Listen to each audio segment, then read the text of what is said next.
Yesterday,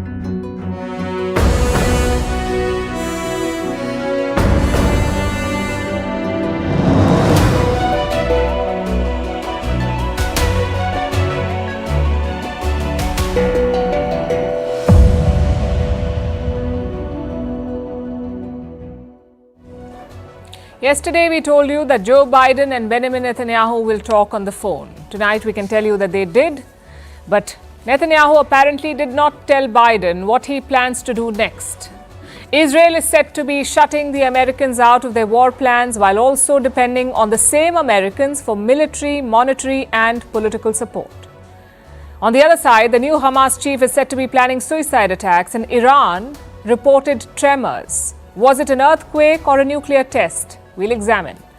In the middle of all of this, the US is said to be meddling in Lebanese politics to install their man as the next president of Lebanon. We'll bring you up to speed with all of it. In India, we are bidding farewell to a legend. Ratan Tata is no more. We'll talk about his legacy and what he did for his country and his company. Prime Minister Modi is walking the talk on his Act East policy. He is in Laos. We'll tell you why this is a significant visit. In the US, why there's a political storm over Hurricane Milton. In Pakistan, Pashtun protests, politics and the crackdown that won't stop. The latest Nobel controversy is big tech hacking the awards. How India is arming itself against China with new drones and submarines, and why French President Macron is fighting to keep the Netflix show Emily in Paris in Paris. All this and more coming up. The headlines first. Russia says North Korean soldiers are not fighting for them in Ukraine, rejecting South Korea's claim as fake.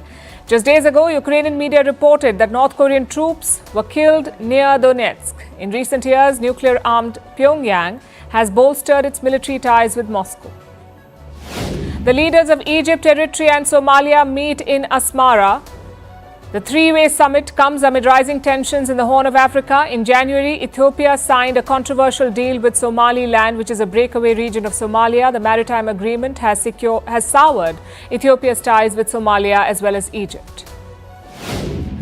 Myanmar's junta arrests a prominent democracy activist. He was taken into custody during a nighttime raid in Yangon. The military ousted Aung San Suu Kyi's government in 2021. Since then, more than 27,000 people have been arrested by the junta. Han Kang wins the Nobel Prize in Literature. She is the first South Korean to receive this award. Han is best known for her novel The Vegetarian. It won the Man Booker Prize in 2016. The Nobel honor comes with a diploma, a gold medal and $1 million cash prize. And Rafael Nadal announces his retirement from tennis. His last tournament will be the Davis Cup Finals in November. Nadal won 22 Grand Slam titles and an Olympic singles gold during his 22-decade-long career. He is considered to be one of the greatest tennis players.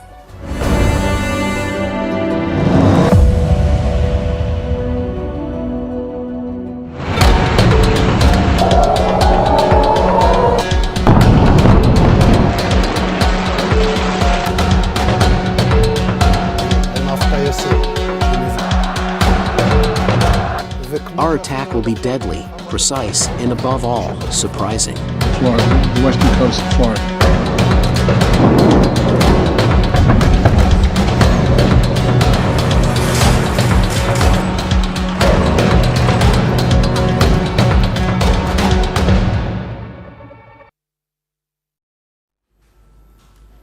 An Israeli strike on Iran. It seems inevitable now. Israel's defense minister has issued fresh threats. He says Israel is planning a lethal attack, one that will surprise Tehran. Whoever attacks us will be hurt and will pay a price. Our attack will be deadly, precise, and above all, surprising. They will not understand what happened and how it happened. They will see the results. Israel's Security Cabinet was expected to meet today to take the final call, to vote on the retaliation plan, to review their strike options, weigh all possibilities, and finally pick one option. So it's only a matter of time. Israel has every intention to go ahead with this operation, and by the looks of it, they want to do it alone, keeping the Americans out of the loop. That is what Netanyahu is doing. For days, the US has been asking Israel about its retaliation plan and how it will attack Iran. The US wanted to shape Israel's response. It has been making suggestions. and hoping to avoid surprises. It has specifically asked Israel to not target Iran's energy and nuclear facilities. But these appeals seem to have fallen on deaf ears. Israel has been dragging its feet. It refuses to share its plans, and that's frustrating the Americans. Yesterday, Joe Biden spoke with Benjamin Netanyahu. The call lasted about 30 minutes. US Vice President Kamala Harris joined it too. Now, as you're aware, Biden and Netanyahu are not very friendly. They haven't spoken to each other since August. There's a fair bit of tension between the two, so it's no surprise that the White House is being cagey about sharing the details of yesterday's conversation. This is all they said. Said about 30 minutes. It was 30 minutes long. It was direct.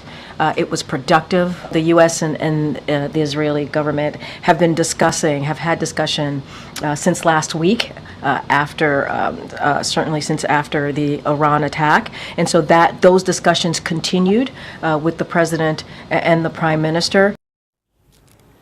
It's a classic non-statement. It just goes to show how America's ties with Israel are deteriorating and how Biden's influence in the region is fading. Israel depends on the U.S. for security, but it refuses to share its military plans with them, even when American lives are at risk. So Washington is not taking chances. They're evacuating Americans in Lebanon. As long as the Beirut airport remains open, we will continue to make more airplane seats available daily.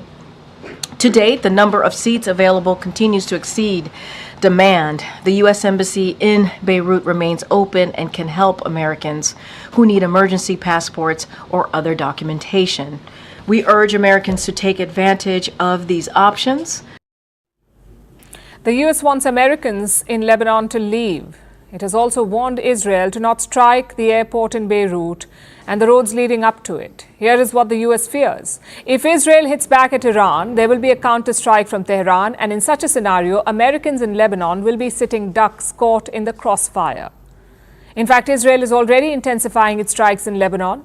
Even United Nations peacekeepers are not safe. Their headquarters in South Lebanon have been hit repeatedly. 2 peacekeepers are injured. They were hit by Israeli tank fire. Meanwhile, Beirut is coming under incessant attacks.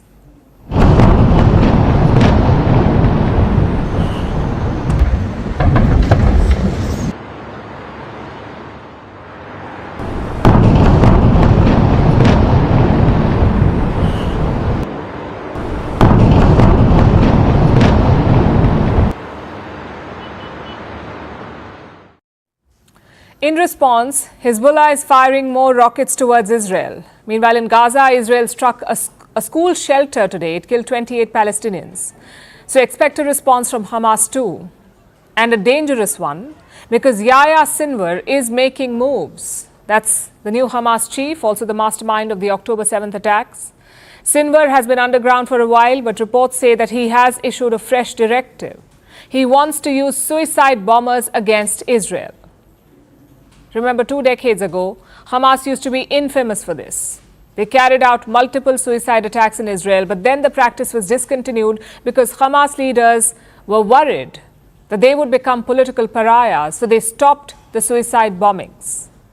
But Yahya Sinwar wants to go back to the old ways. He wants to resume suicide attacks, and while that is worrying, it is not surprising because Yahya Sinwar is a known hardliner. He believes that militancy is the only way to achieve the political goals of Hamas.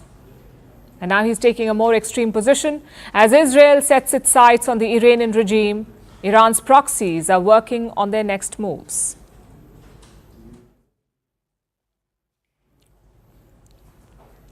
Have you heard the saying, when the cat is away, the mice will play?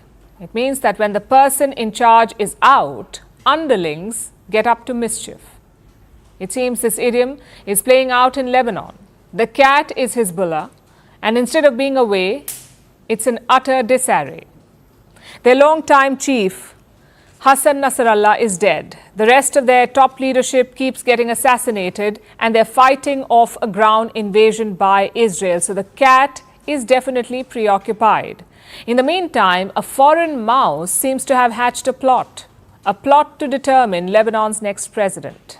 We are having conversations with a number of different players inside Lebanon, and not only are we having conversations with them, our allies and partners from inside the region and from outside the region are having those conversations, and oftentimes we have sort of intermediaries to talk to individuals inside Lebanon.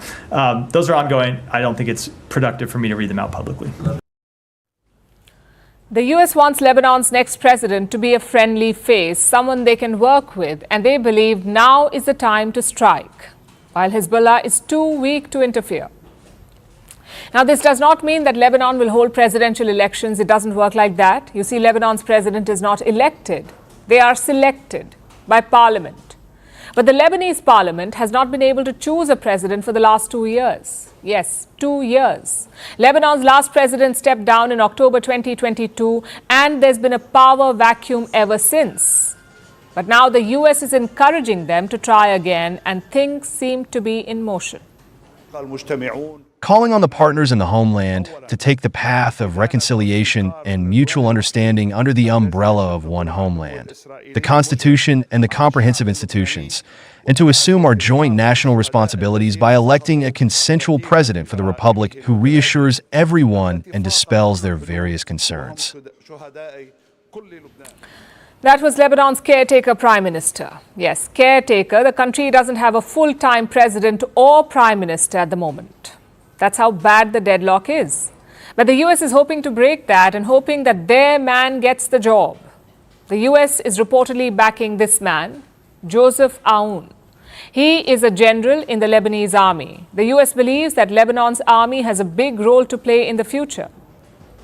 Whenever Israel and Hezbollah agree to a ceasefire, after that the Lebanese army will have to take control, keep a watch on the border and replace Hezbollah fighters. That is why the Americans are backing an army general as the next president. But so far, their man was nowhere in the lead. Lebanon's parliament has had multiple rounds of voting, and they haven't been able to reach a consensus for 2 years. The main reason was Hezbollah. You see, Hezbollah is not just a militant group, it's also a political party. They have their own MPs who all backed another candidate. This man, Suleiman Frangieh. Hezbollah considers him an ally, so they refused to let any other candidate become president. Hezbollah did not have enough seats to ensure his victory, but they had enough to veto any other candidate. And that is why Lebanon has been rudderless for 2 years. But now things have changed. Hezbollah is busy fighting Israel. Hassan Nasrallah is dead. Lebanon knows it needs a real government to deal with the ongoing crisis. So the parliament may finally come together to get this done. But apparently, Hezbollah is not happy about this. They don't want a president selected without their approval. Listen to the acting chief of the group. We support the political efforts that Lebanese Parliament Speaker Nabi Berri is undertaking towards a ceasefire. In any case, after the ceasefire is established and diplomacy is able to achieve it, all other details will be discussed and decisions will be taken collaboratively. He said Hezbollah wants to be a part of political decisions in Lebanon, which means they may not agree to a US-backed president. Will the US succeed in installing their candidate? Will the people of Lebanon accept it? And will Hezbollah retaliate? We'll find out in the days ahead.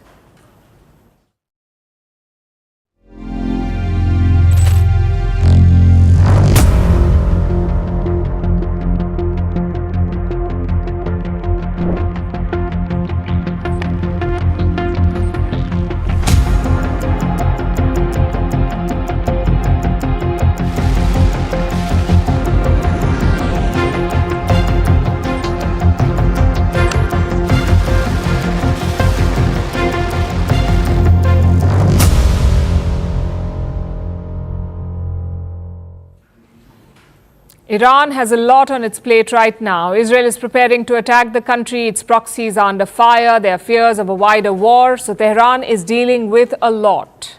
And amid all of this, an earthquake struck the country last week on October 5th. The epicenter was close to Semnan, a city in northern Iran. It wasn't a very big earthquake. The magnitude was around 4.5 on the Richter scale, so relatively minor, but there were some strong tremors. In fact, it was felt as far as Tehran. So a minor earthquake, some tremors, no damage at all. At any other point in time, no one would care about something like this. But this one is different. And that's because of the timing. It's suspicious. Iran struck Israel last week. Israel vowed to hit back, and suddenly a mysterious earthquake occurs. Was it just another natural phenomenon, or was it the result of some human activity? The internet has made up its mind. They're calling it a nuclear test. Iran's first underground nuclear test that may have led to the tremors.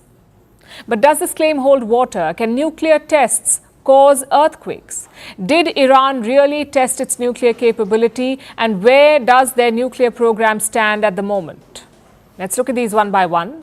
First, do nuclear tests cause tremors? The answer is yes, they do. Any underground nuclear detonation can cause seismic activity similar to an earthquake, but not quite the same. For example, the depth of the tremor. This earthquake was shallow, around 10 kilometers deep. Usually, nuclear sites are located further underground. Then there's the detonation. It often causes an explosion on the surface. There was none in Iran, not that we know of. And no explosion is a very rare thing in a nuclear test. Plus, look at the magnitude. It does not indicate a nuclear explosion. Also, Iran is very prone to earthquakes. So this could be just another one. Having said all of this, there is still one point that raises doubts, and that is the location of this quake.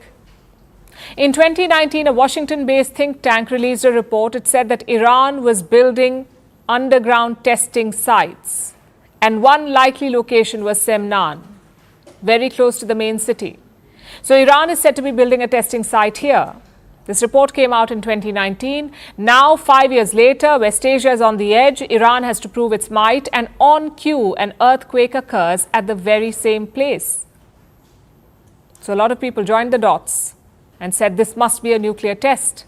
Of course, it's hard to prove. There isn't enough evidence. But does Iran have the capability to launch a test like this, and that too so quickly? How advanced is their nuclear program? They started working on it way back in the 1950s, and they had someone helping them, the United States. That's right, Iran's now arch rival was once a close friend that got their nuclear program up and running. All was well until 1979, but then the Iranian Revolution happened. America's friend, the Shah of Iran, was toppled, and Ayatollah Khomeini took over. Initially, he was opposed to nuclear power, so their program was paused, but it resumed in the 1980s. And this time, Iran got help from countries like Russia. In 2002, it was found that Tehran had secret nuclear facilities. It was pursuing weapons-grade uranium. So until 2015, Iran was sanctioned heavily for its uranium enrichment and for its lack of transparency. But then in 2015, a deal was signed, the JCPOA, the Joint Comprehensive Plan of Action, better known as the Iranian Nuclear Deal. Iran signed it with the US, the UK, France, China, Russia, and Germany. Tehran promised to limit its nuclear program. In exchange, the others agreed to lift sanctions. And it worked fine until 2018. But then Donald Trump pulled the plug. He exited the pact, the nuclear deal fell apart. Iran started breaching its commitments and building its nuclear capacity. As of today, it has a few known nuclear sites. This is where they're located. Look at the map. It also has some secret facilities and enrichment capability to build warheads. Experts estimate that Iran can build a bomb in a week. So the big question is, have they done it already? Has Iran built a nuclear bomb?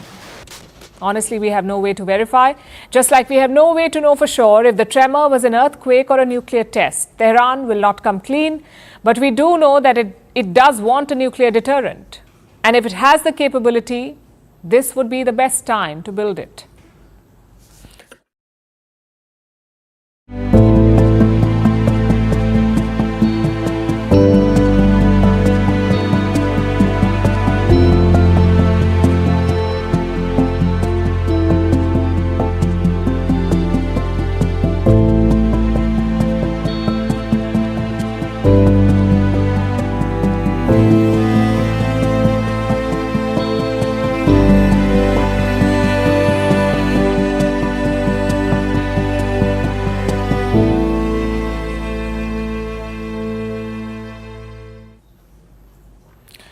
What is legacy?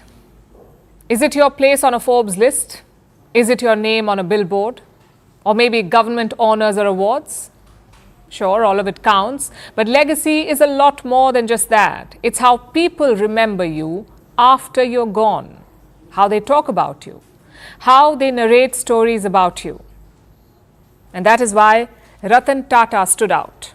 I'm sure you've read about what happened. Mr. Tata had been hospitalized for a medical checkup this week, and then last night the news came in, Ratan Tata had passed away at the age of 86. What happened next rarely happens. The whole country came together. Politicians, athletes, actors, business leaders, all of them mourned Ratan Tata together. If you look at their messages, you will notice something. A few common words used to describe him: visionary, philanthropist, compassionate, and nationalist.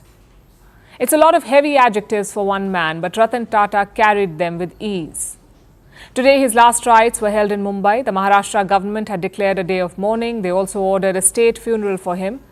Just look at how many people turned up to pay their respects.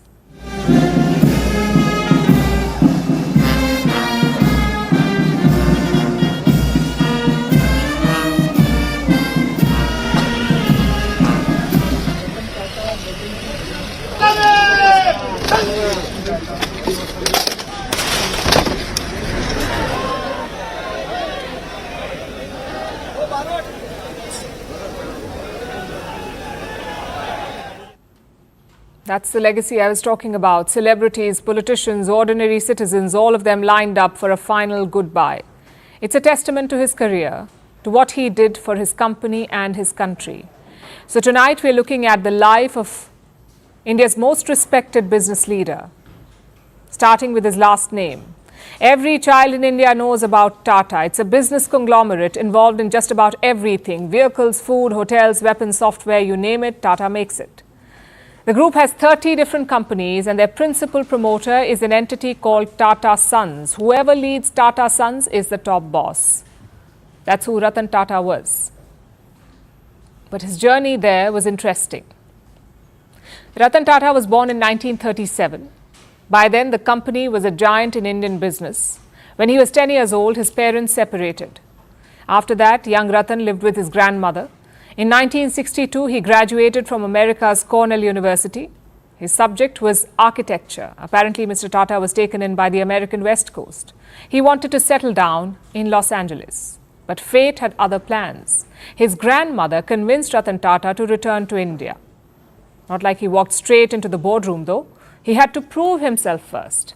Back then, another legendary businessman was running the company. JRD Tata, a distant relative of Ratan Tata. Apparently, there was hostility. JRD was not initially fond of his to-be successor. He was posted on the shop floor of Tata Steel and shuttled between departments. Things improved as JRD Tata became older. When he retired in 1991, Ratan Tata took over as chairperson. And what a time it was. India was starting to open up its economy. Free market policies were being rolled out, so Ratan Tata had his work cut out. He inherited a solid group of companies, but they lacked a common vision. In 1991, Tata was like a federation of different companies. Ratan Tata went about fixing that. During this time, he also announced a major goal: a homegrown car. He set up a new engineering team to design it. He was personally involved in creating the assembly line. Thus, in 1998, the Indica was born. His car project also revealed his compassionate side. I'll narrate a story for you. Ratan Tata visited the car factory one day. He saw that workers had to bend twice to assemble a part, and that meant bending some 600 times per day. Do you know what he did? He ordered a robot to be brought in. He said his workers cannot be doing such back-breaking work. That was Ratan Tata, the boss, always caring for his workers. By the turn of the 21st century, Ratan Tata had consolidated different Tata companies, so he eyed his next target, a foreign footprint. In the year 2000, he led the acquisition of Tetley Tea. In 2007, he bought steelmaker Chorus. And in 2008, he made his biggest splash. Tata Group bought Jaguar and Land Rover from Ford. Again, there's a story behind it. Tata's Indica was not a success at first, so Ratan Tata considered selling the auto business. Ford was keen on buying it, so Ratan Tata and his team flew out to Detroit. But the meeting went really bad. Apparently, the Ford CEO humiliated Ratan Tata. He said to him, "You don't know anything about it, so why did you start the passenger car division?" The deal never went through, but it lit a fire in Ratan Tata. He got his redemption years later. In 2008, the Great Recession had hurt Ford's business. They could not hold on to Jaguar and Land Rover. Enter Ratan Tata. He bought them off Ford for $2.3 billion. Basically, he bailed out the company that humiliated him. Of course, not all of this was seen positively. Some people questioned this acquisition spree.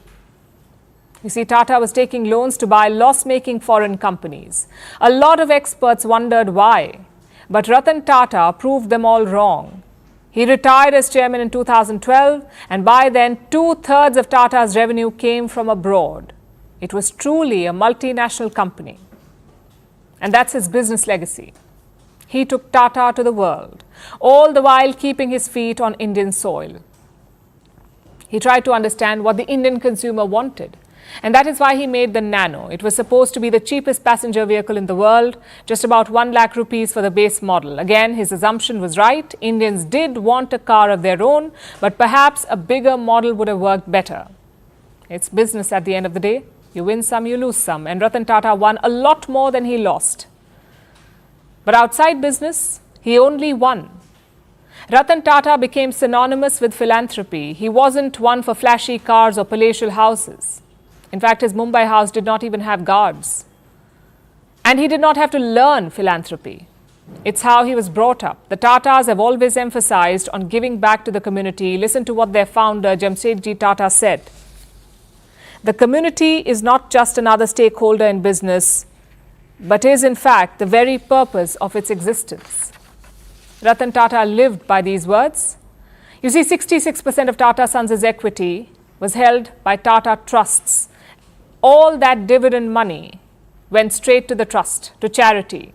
Under Ratan Tata's leadership, 10 cancer centers were set up in India, thousands of students got scholarships, and many universities received grants. When crisis struck, Ratan Tata was first to help. During the pandemic, Tata Trust donated $270 million to the relief effort, a huge sum for a single trust. When the 26/11 Mumbai attacks happened, Ratan Tata was personally affected. His Taj Hotel was among the targeted sites. Many of his employees and guests were killed. Ratan Tata paid lifelong salaries to the families of the slain staff, even built a memorial for them. A few years ago, he made a quiet trip to Pune. No cameras, no announcement, no fanfare. Do you know why? To meet a former employee who was ill. Imagine that, an 83-year-old man, one of the richest people with the most famous surname in India, driving down to see a former employee. It tells you a lot about who this man was, what he prioritized in life, how he treated his employees, and how he saw the world. You won't find Ratan Tata in the billionaires list, but walk around the streets of India, ask about a man named Ratan Tata, the replies will tell you his real wealth, respect and adoration.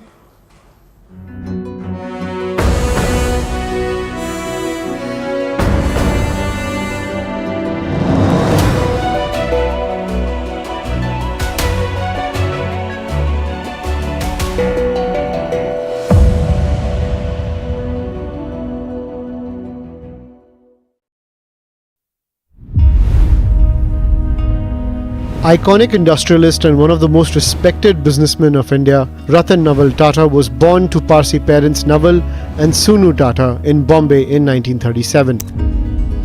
Ratan was raised by an indulgent yet disciplinarian grandmother Nawajbai along with younger brother Jimmy after their parents were separated. Life was luxurious for the young Tatas, but their grandmother instilled a strong set of values in them. Young Ratan played a lot of cricket, learned the piano while leading a protected life. Ratan Tata studied in Bombay's famous schools Campion and Cathedral and John Cannon. He would say later that he was shy, fearful of public speaking and not into too many extracurricular activities. After school, Ratan Tata set sail to the United States to study architecture and structural engineering at Cornell University. The years he spent in the US from 1955 to 1962 had a tremendous influence on him. He traveled the country and was ready to settle down in Los Angeles.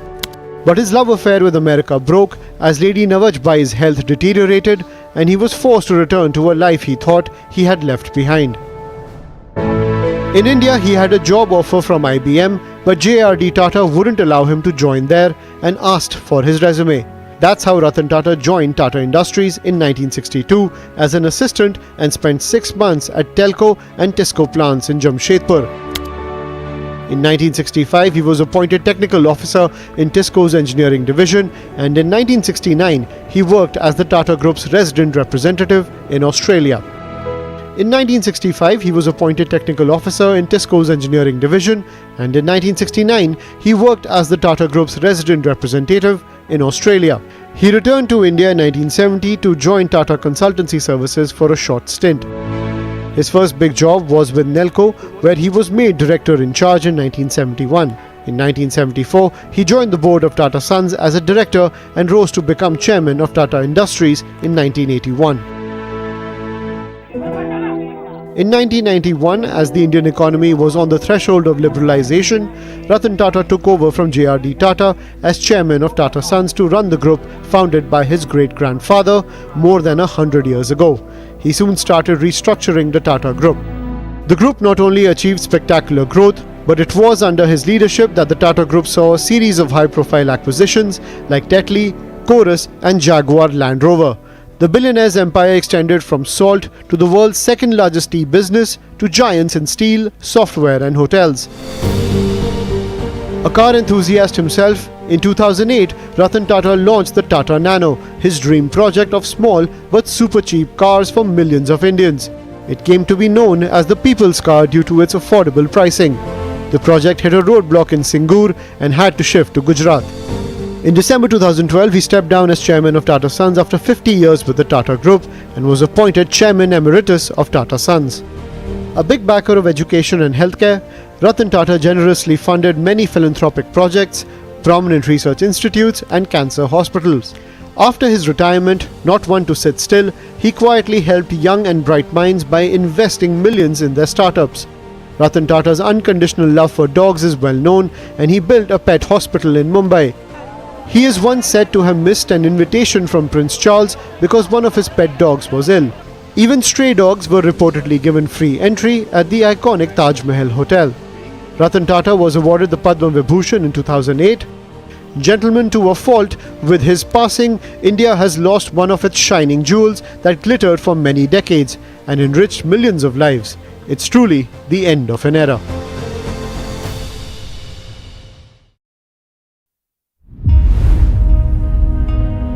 Iconic industrialist and one of the most respected businessmen of India, Ratan Tata was born to Parsi parents Naval and Sunu Tata in Bombay in 1937. Ratan was raised by an indulgent yet disciplinarian grandmother Nawajbai along with younger brother Jimmy after their parents were separated. Life was luxurious for the young Tatas, but their grandmother instilled a strong set of values in them. Young Ratan played a lot of cricket, learned the piano while leading a protected life. Ratan Tata studied in Bombay's famous schools Campion and Cathedral and John Cannon. He would say later that he was shy, fearful of public speaking and not into too many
Let's turn to diplomacy now. Prime Minister Narendra Modi is in Laos today. It's a country that we rarely cover on the show. So first, some background.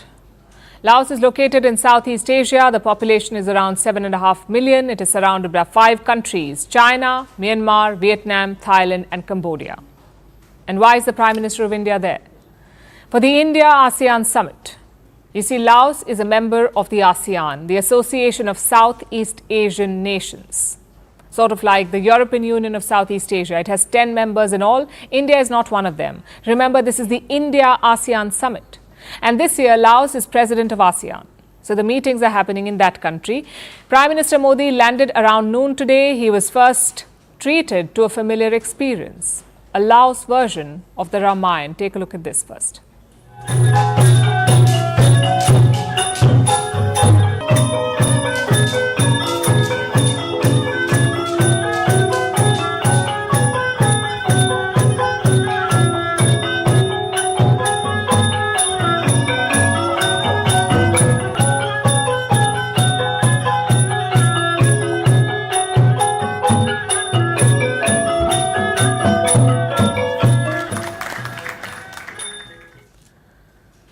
Don't be confused, the Ramayana is quite popular in Southeast Asia. Many centuries ago, Indians travelled there for trade. They took the Ramayana with them, and when they settled there, the story spread. Countries like Cambodia and Thailand also have their own versions of the Ramayana. But let's come back to diplomacy for the moment. The Prime Minister of India met the ASEAN heads of state today. He talked about trade and business. He also sent a subtle message to China. He said India and ASEAN states are peace-loving nations, and that they respect each other's sovereignty. हम शांति प्रिय देश हैं, एक दूसरे की राष्ट्रीय अखंडता और संप्रभुता का सम्मान करते हैं और अपने युवाओं के उज्जवल भविष्य के प्रति हम कमिटेड हैं। मेरा मानना है कि 21वीं सदी एशियन सेंचुरी भारत और आसियान देशों की सेंचुरी है।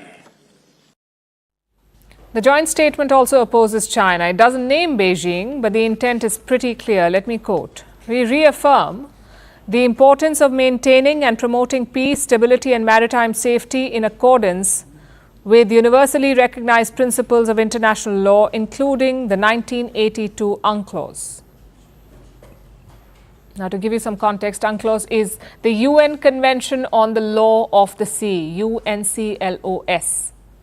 It's an international agreement that was signed in 1982, and it is the basis of all maritime claims. And how is China involved?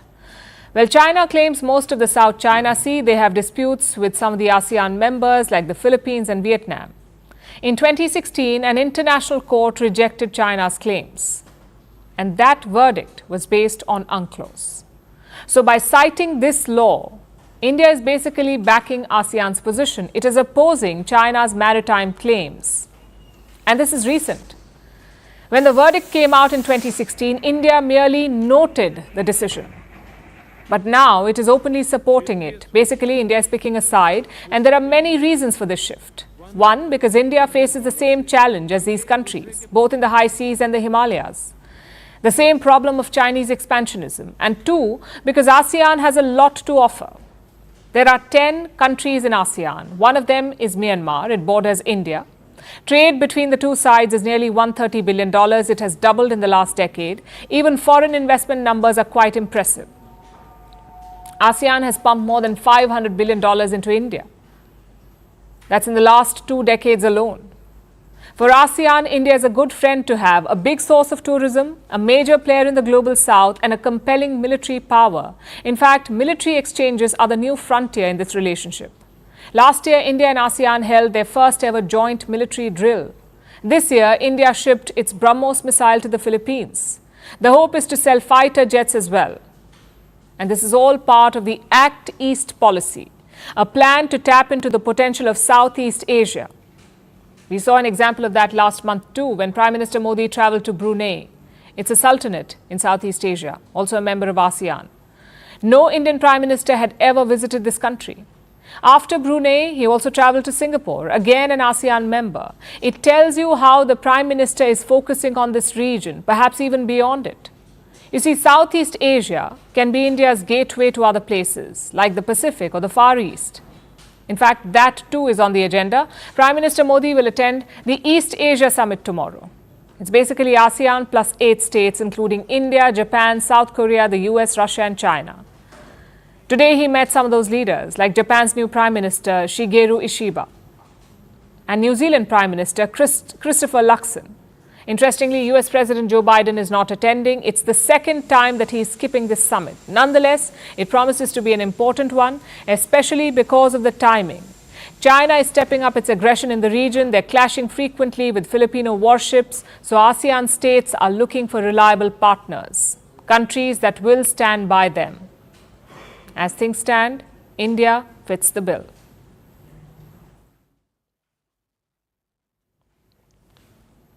Now let's talk about Hurricane Milton. It's wreaking havoc in Florida. The US state is flooded, thousands are stranded, more than 3 million people have no power. The situation is bad enough on the ground, but on the internet, it has ignited another storm. Conspiracy theorists believe that the hurricane is engineered, that it was created by the US government. Even top US Republicans have echoed these claims. And what is the government saying? Well, the White House is calling it ridiculous. Our next report tells you about this political storm.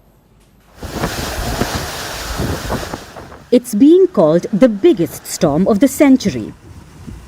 Hurricane Milton made its landfall in Florida last evening. The Category 3 storm weakened as it cut through the state. At Category 1 right now, it's still wreaking havoc as it moves towards the Atlantic. 4 people have been killed. 3 million are out of power. There have been deadly tornadoes. This is a 1-in-1,000-year event. Roads are flooded, people are stranded, and the state is waking up to massive destruction. I don't know what to say. It's a lot. Born and raised here, never seen nothing like this. So Hurricane Milton is battering Florida. America can agree on that. But if there's one thing the country can't agree on, it's the origin of the hurricane. Common sense would suggest this is freak weather, a powerful hurricane fueled by climate change. But some Americans believe otherwise. They think this is engineered.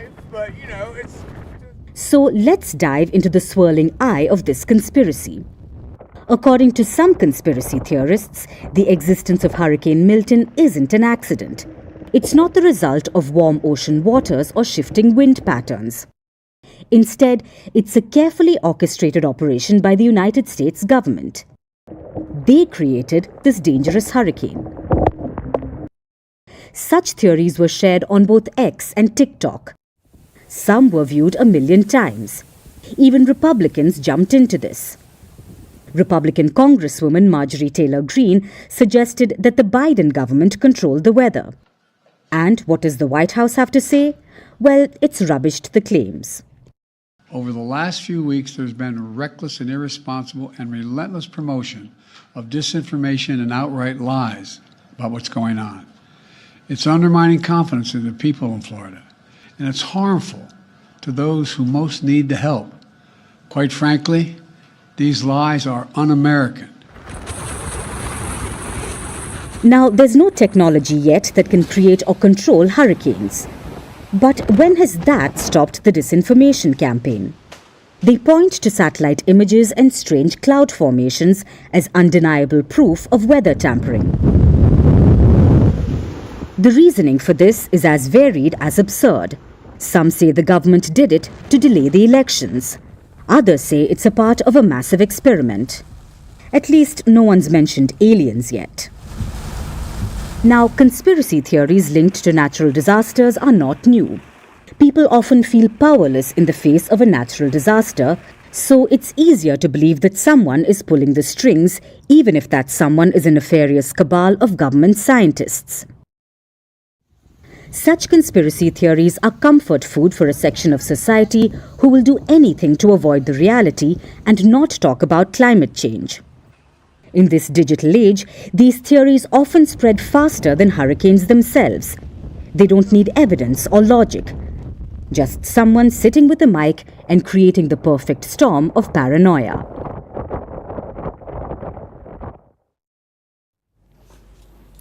Now let's look at Pakistan and the latest turmoil engulfing the nation. Tomorrow is supposed to be a big day. A historic gathering is scheduled to take place in Pakistan's restive northwest.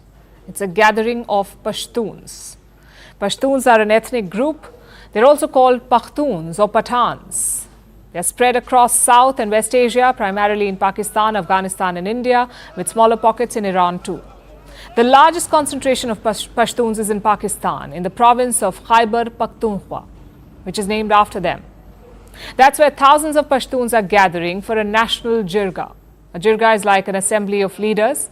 It has its origins in old tribal conferences. Pakistan's Pashtuns are holding a jirga in the Khyber district to discuss the problems facing the community, specifically state repression. The Pashtuns feel marginalized and ostracized in Pakistan.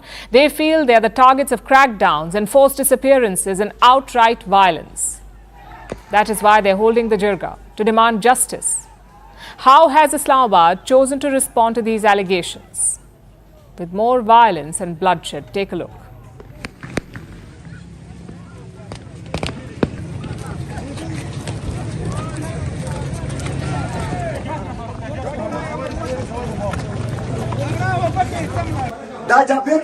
We were protesting peacefully.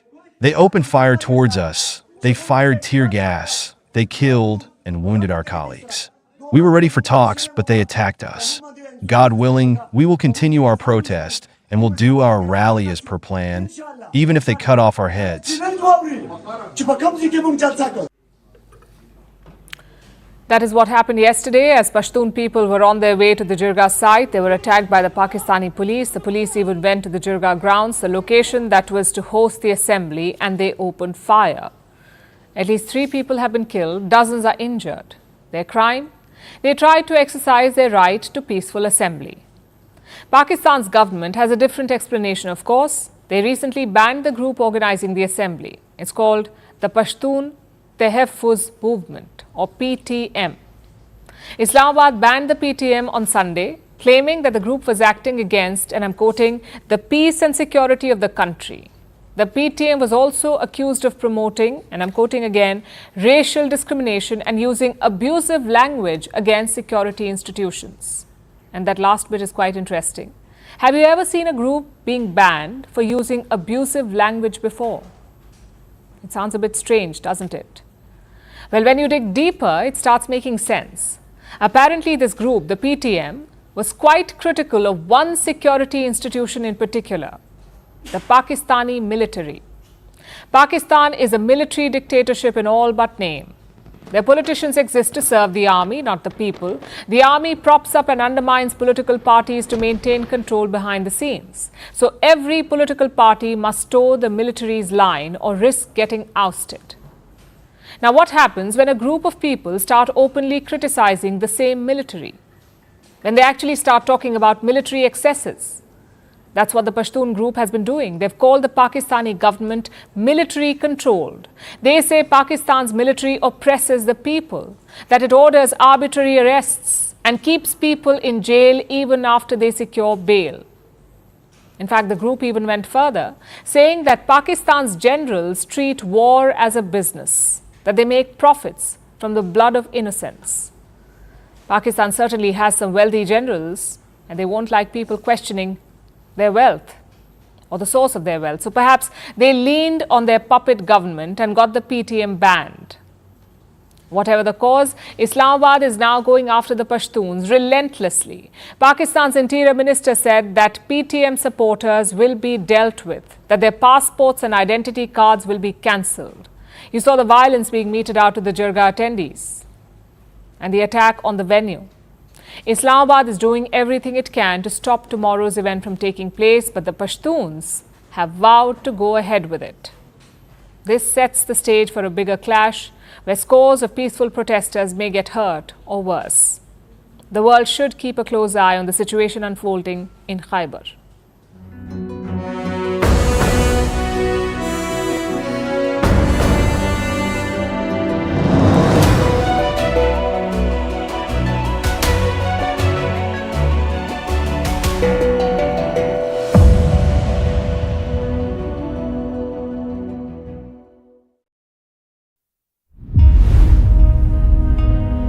Iconic industrialist and one of the most respected businessmen of India, Ratan Tata was born to Parsi parents Naval and Sunu Tata in Bombay in 1937. Ratan was raised by an indulgent yet disciplinarian grandmother Nawajbai along with younger brother Jimmy after their parents were separated. Life was luxurious for the young Tatas, but their grandmother instilled a strong set of values in them. Young Ratan played a lot of cricket, learned the piano while leading a protected life. Ratan Tata studied in Bombay's famous schools Campion and Cathedral and John Cannon. He would say later that he was shy, fearful of public speaking and not into too many extracurricular activities. After school, Ratan Tata set sail to the United States to study architecture and structural engineering at Cornell University. The years he spent in the US from 1955 to 1962 had a tremendous influence on him. He traveled the country and was ready to settle down in Los Angeles. But his love affair with America broke as Lady Nawajbai's health deteriorated and he was forced to return to a life he thought he had left behind. In India, he had a job offer from IBM, but JRD Tata wouldn't allow him to join there and asked for his resume. That's how Ratan Tata joined Tata Industries in 1962 as an assistant and spent 6 months at Telco and Tisco plants in Jamshedpur. In 1965, he was appointed technical officer in Tisco's engineering division, and in 1969, he worked as the Tata Group's resident representative in Australia. In 1965, he was appointed technical officer in Tisco's engineering division, and in 1969, he worked as the Tata Group's resident representative in Australia. He returned to India in 1970 to join Tata Consultancy Services for a short stint.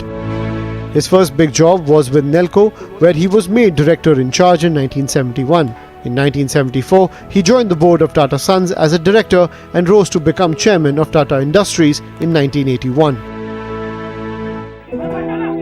In 1991, as the Indian economy was on the threshold of liberalization, Ratan Tata took over from JRD Tata as chairman of Tata Sons to run the group founded by his great-grandfather more than 100 years ago. He soon started restructuring the Tata Group. The group not only achieved spectacular growth, but it was under his leadership that the Tata Group saw a series of high-profile acquisitions like Tetley, Chorus and Jaguar Land Rover. The billionaire's empire extended from salt to the world's second-largest tea business to giants in steel, software and hotels. A car enthusiast himself, in 2008, Ratan Tata launched the Tata Nano, his dream project of small but super cheap cars for millions of Indians. It came to be known as the people's car due to its affordable pricing. The project hit a roadblock in Singur and had to shift to Gujarat. In December 2012, he stepped down as chairman of Tata Sons after 50 years with the Tata Group and was appointed chairman emeritus of Tata Sons. A big backer of education and healthcare, Ratan Tata generously funded many philanthropic projects, prominent research institutes and cancer hospitals. After his retirement, not one to sit still, he quietly helped young and bright minds by investing millions in their startups. Ratan Tata's unconditional love for dogs is well known, and he built a pet hospital in Mumbai. He is once said to have missed an invitation from Prince Charles because one of his pet dogs was ill. Even stray dogs were reportedly given free entry at the iconic Taj Mahal Hotel. Ratan Tata was awarded the Padma Vibhushan in 2008. Gentlemen, to a fault, with his passing, India has lost one of its shining jewels that glittered for many decades and enriched millions of lives. It's truly the end of an era.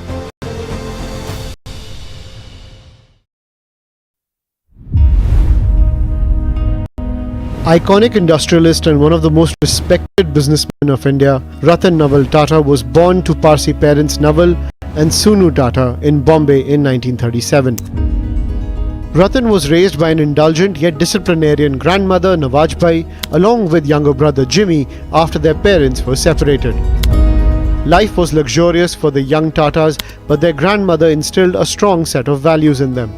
Young Ratan played a lot of cricket, learned the piano while leading a protected life. Ratan Tata studied in Bombay's famous schools Campion and Cathedral and John Cannon. He would say later that he was shy, fearful of public speaking and not into too many extracurricular activities. After school, Ratan Tata set sail to the United States to study architecture and structural engineering at Cornell University.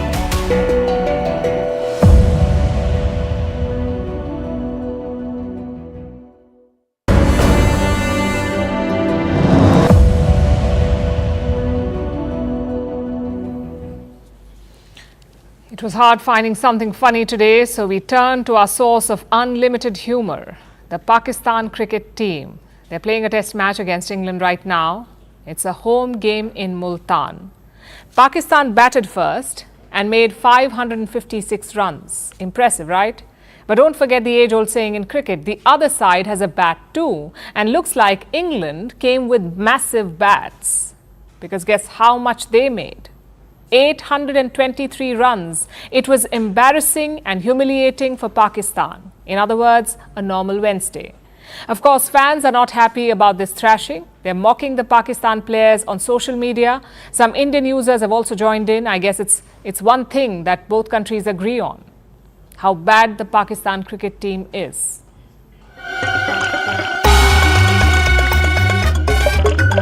क्या हो गया तुम्हें? क्यों नहीं बोल रहे हो? कुछ तो बोलो.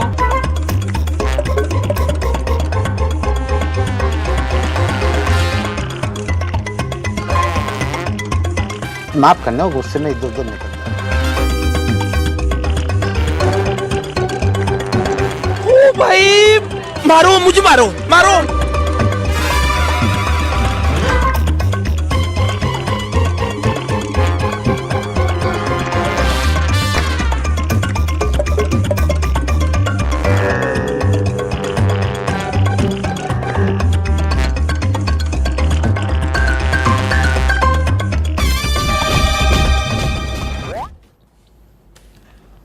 Now it's time for Vantage Shots, images that tell the story. US Secretary of State Antony Blinken was seen twinning with the Malaysian Prime Minister in matching Mao suits.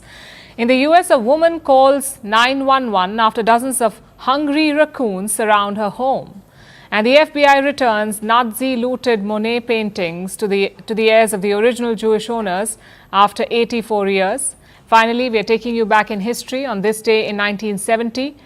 The island nation of Fiji gained independence. Fiji attracted European settlers who wanted to establish plantations. In 1874, it became a British colony. Fiji's independence came due to international pressure 96 years later. We're leaving you on that note. Thank you for watching. We'll see you tomorrow.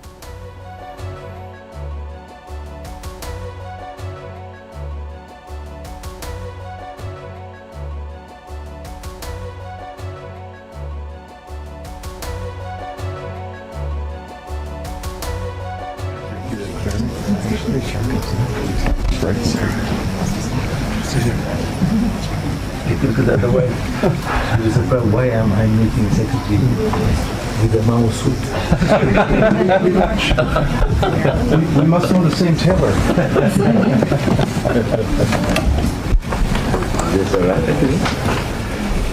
We arrived this afternoon.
Hello and welcome to the late night edition with me, Ayushman Singh Jamal. Big breaking news coming in at the top of the bulletin.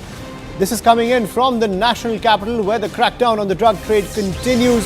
Police sources have revealed that 200 kilograms of cocaine worth 2,000 crore has been seized by the Delhi police. The recovery was made from the Ramesh Nagar area in a raid by the Delhi Police Special Cell. This comes just days after the Delhi Police recovered 560 kilograms of drugs from the national capital, marking 2 major seizures in just 1 week, ladies and gentlemen. That is the big piece of breaking news that's coming in amid the crackdown on the drug nexus in the national capital. Now, what top police sources have told CNN News 18 is that 200 kilograms of cocaine worth 2,000 crore has been seized by the Delhi police. Remember, this comes after the recoveries that were made by the Delhi police in the national capital on the 3rd of October, where 560 kilograms of drugs were recovered by the police in the national capital. So it seems the crackdown is only expanding. There have been 2 major seizures by the Delhi police in just 1 week in the national capital. Politics also erupted over this entire matter, where the BJP blamed the main accused as with having links to the Congress party is the political war of words that escalated after the seizures on the 3rd of October. That is the big piece of news that's coming in. Those visuals on your screen are from the seizures which took place on the 3rd of October. Shifting focus to another piece of news that's coming in. This is the big international news story that's coming in. Now, amid the security operation against Hezbollah in Lebanon, there is pressure on Israel after the IDF opened fire on UN peacekeepers in Lebanon. The United Nations Interim Force in Lebanon has hit out at Israel, saying, and I quote, "Any deliberate attack